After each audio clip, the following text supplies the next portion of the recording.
We spend our days navigating labyrinthine aisles to find a single item, squinting at the fine print of digital contracts, and waiting on hold for hours. These experiences are the standard friction of modern life. Yet, despite these daily indignities, businesses everywhere continue to repeat one specific promise, that the customer is king. Actual monarchs don't wait in line. They don't beg for a refund or get outmaneuvered by a deceptive subscription model. If the buyer is truly the one in charge, the actual experience of shopping would look very different. Why does it so often feel like a struggle against the system? When the marketing slogan and the reality are this far apart, it suggests that the phrase, "the customer is king," is doing something other than describing the truth. It points toward a power dynamic that is much more lopsided than it appears. A supermarket isn't a neutral warehouse.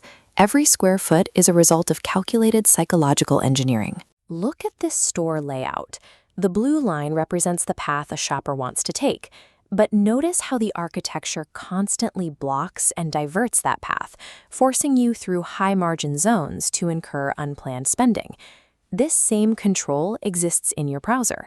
Digital storefronts replace physical aisles with invisible algorithms that track every scroll and click, filtering your choices before you even see them. This is algorithmic determinism. The system narrows your options down to a single, optimized path designed to result in a sale.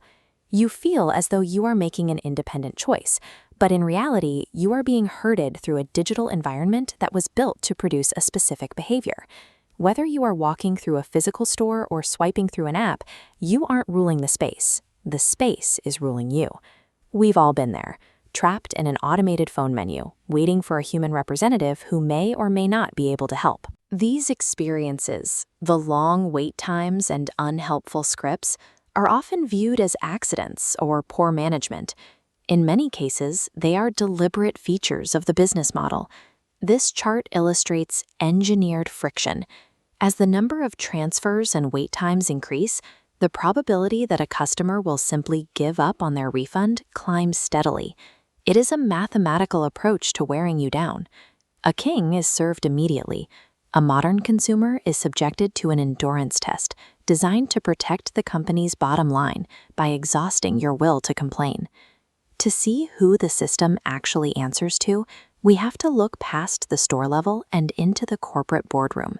The entities at the top of this chain are the shareholders, the executive officers, and the institutional investors. This hierarchy shows the real priorities of the machine. Quarterly earnings and shareholder value dominate the top, while the customer is positioned as the foundation that supports the entire weight of those profits.